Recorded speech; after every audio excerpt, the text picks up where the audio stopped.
Selamat pagi kawan, apa yang kau lakukan? Berdiam diri melamun tiada guna. Isi hari-harimu dengan sejuta ilmu untuk masa depanmu. Kemarilah kawan, kita kumpul bersama, membaca bersama di sela-sela waktu. Isi hari-harimu dengan sejuta ilmu yang tertuang dalam setiap lembaran buku. Ayo baca buku. Halo book lovers, saya tidak punya nama pena, jadi dalam kehidupan sehari-hari maupun yang tercantum dalam buku, nama saya Evi Sri Rezeki. Saya lahir di Bandung, kemudian saya pindah ke Banjaran, dan dari umur 9 tahun saya tinggal di Bandung sampai sekarang. Saya tinggal di daerah Tegalega. Profesi saya penulis, juga blogger, dan berwirausaha. Tapi saya punya cita-cita terpendam, yaitu ingin menjadi sutradara film. Saya menulis kadang-kadang puisi, saya juga menulis novel, saya menulis artikel, saya juga menulis cerpen, dan saya juga menulis di blog. Latar belakang pendidikan saya adalah manajemen komunikasi, tapi spesialisasinya adalah pemasaran. Sejak kecil, saya tinggal bersama orang tua saya yang seorang pedagang. Mungkin karena itu juga, pada akhirnya saya memilih untuk bidang pemasaran dan memilih untuk berwirausaha, karena ilmu yang saya dapat di bangku kuliah dan juga ilmu yang saya dapatkan di kehidupan itu mengarah ke sana. Saya sekarang membuat wirausaha di bidang video, foto, desain, dan juga event organizer bersama Eva, kembaran saya. Usaha itu bernama Epic Production. Bicara soal hobi, saya sangat suka membaca, menonton, dan juga bermain game. Jadi orang tua saya membiasakan anak-anaknya untuk membaca. Sejak kecil, ayah dan mama itu berlangganan koran, juga majalah. Karena saya dan ketiga kakak saya itu umurnya cukup jauh, sekitar 6, 10, dan 12 tahun, maka kami diberikan majalah yang berbeda-beda sesuai dengan umur kami. Pada saat umur saya 9 tahun, kami semua sekeluarga akhirnya pindah ke Bandung. Akhirnya kami semua ke toko buku dan kami boleh membeli buku sendiri. Waktu itu saya memilih buku cerita bergambar berjudul Aladin, dan Eva membeli komik berjudul Doraemon. Nah, suatu hari saya dan Eva datang ke suatu perpustakaan dekat rumah. Lalu kami jadi tiba-tiba punya ide, gimana ya kalau misalnya kita inventaris aja semua buku yang kita punya gitu. Kita akhirnya bikin daftar buku punya kakak-kakak juga, pokoknya semua buku yang ada di rumah kita daftar dari A sampai Z. Kemudian daftar itu kami sebarkan ke kelas-kelas. Nah, nanti pada saat istirahat nih, teman-teman yang tadi lihat daftar bukunya ngasih listnya, ini saya mau pinjam ini, saya mau pinjam ini, saya mau pinjam ini. Besoknya kami bawa pesanan-pesanan teman-teman itu. Dari hasil menyewa buku itu, kami akhirnya bisa membeli ribuan buku. 3 buku yang mempengaruhi hidup saya, yaitu yang pertama adalah Si Dracula Cilik karya Angela Sommers Gutenberg. Ceritanya tentang 2 anak kecil, Rudy dan Anton, dan ternyata Rudy ini adalah seorang Dracula, pangeran Dracula. Mereka bersahabat, kemudian mengalami petualangan yang mengasyikan.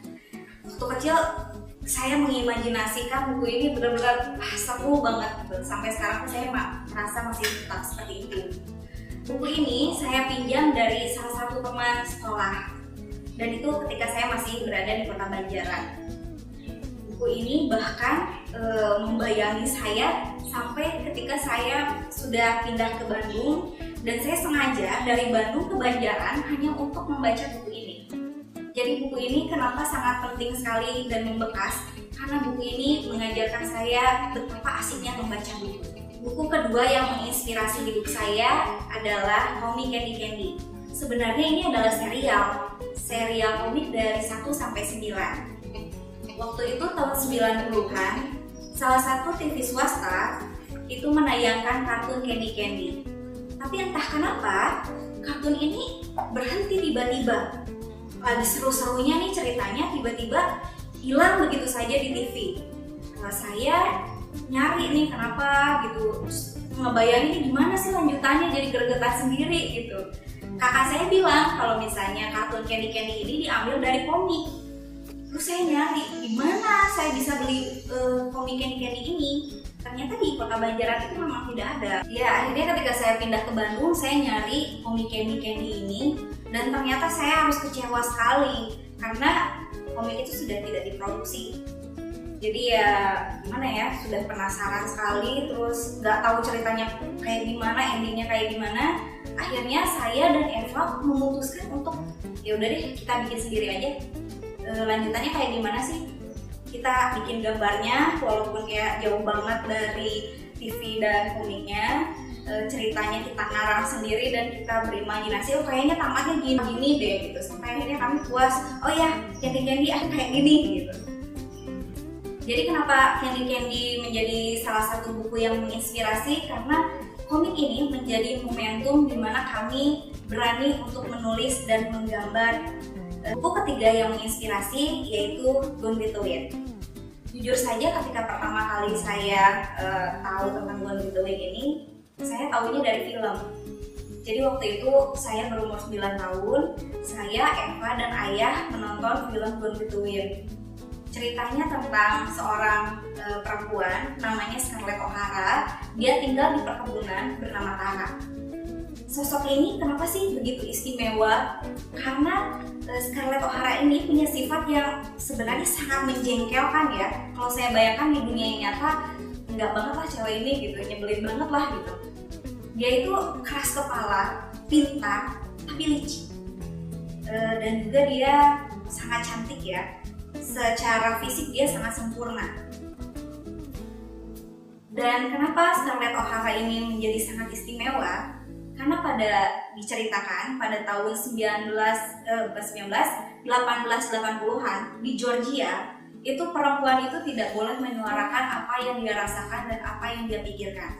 Jadi perempuan itu harus membuat seolah-olah apa yang dia pikirkan itu berasal dari kaum laki-laki.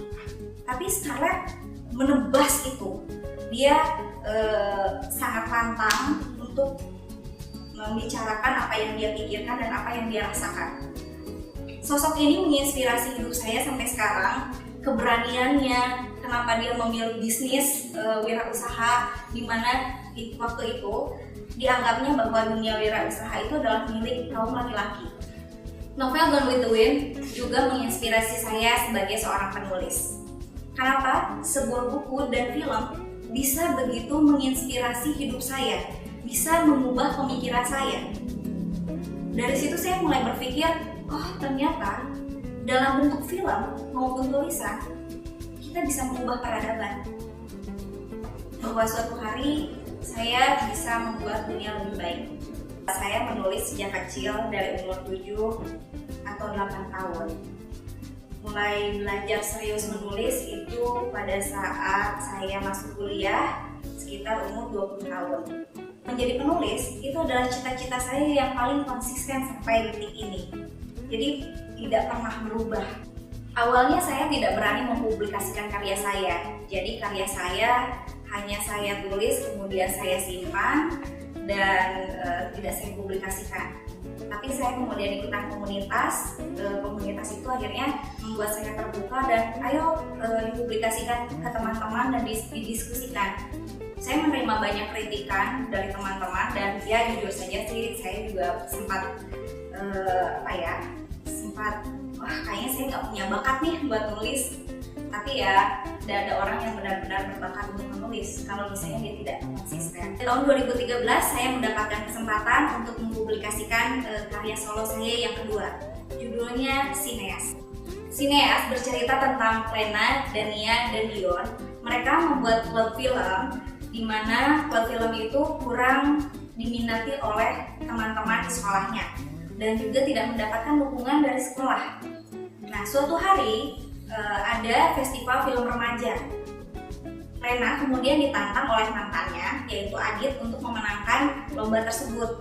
Kalau misalnya salah satu dari mereka menang, maka yang pihak yang kalah itu harus mencuci kaki yang pihak yang kalah itu, pihak yang menang, dan juga harus menjadi orang yang menghubung kabel selama 1 tahun. Lena kemudian dibantu oleh satu sosok misterius yang akhirnya membantu dia dan teman-temannya untuk mengerjakan proyek festival film remaja tersebut. Kenapa sih saya mengambil tema sinema ini?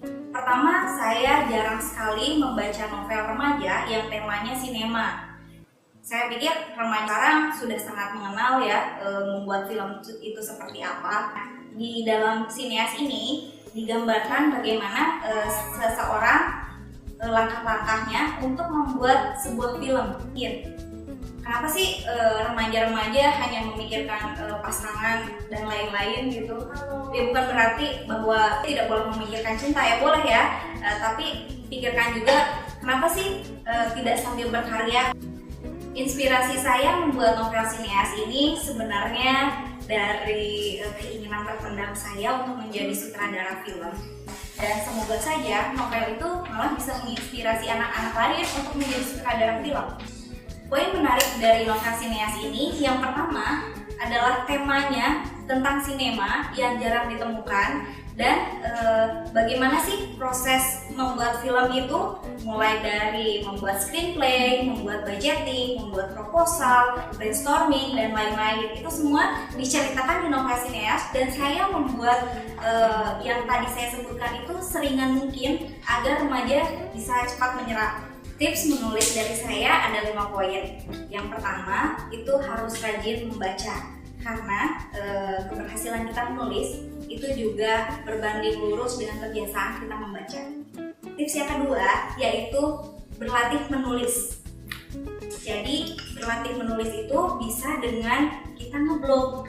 Kita menulis apa yang kita ketahui, kita menulis tentang keseharian kita. Dan uniknya ketika teman book lovers ngeblog, itu book lovers akan mendapatkan feedback langsung dari pembaca.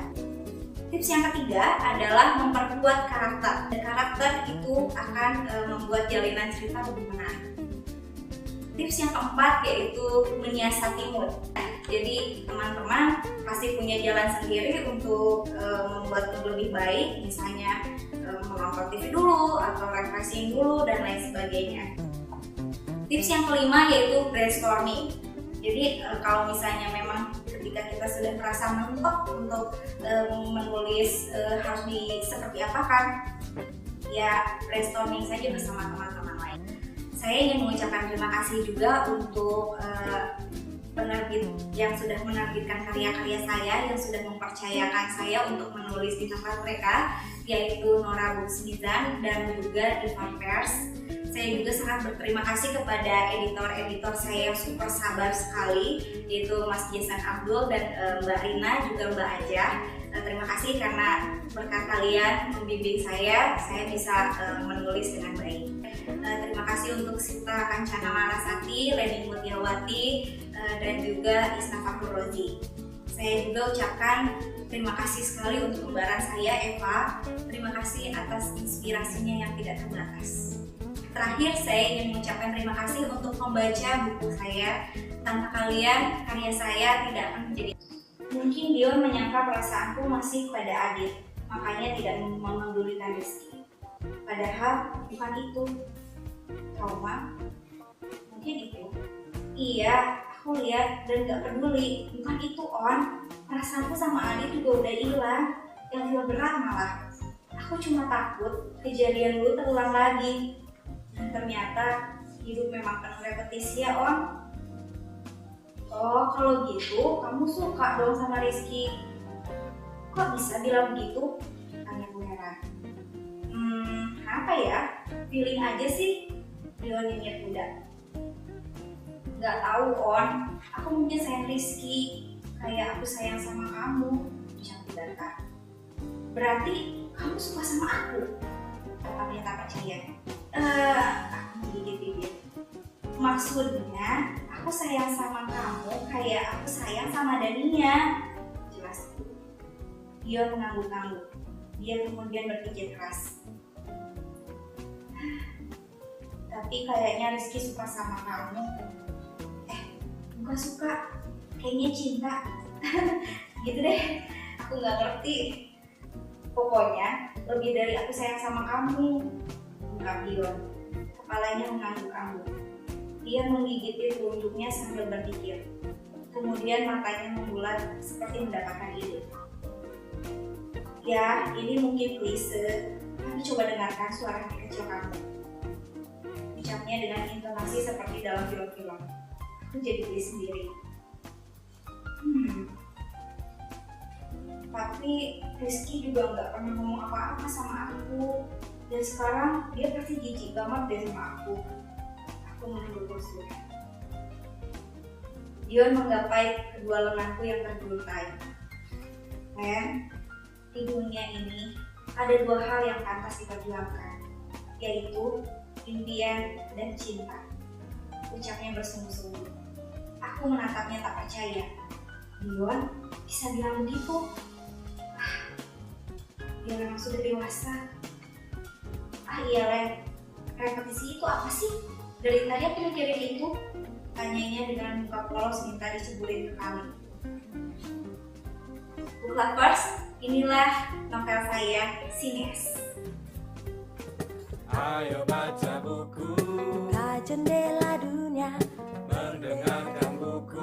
membuka cakrawala. Ayo baca buku.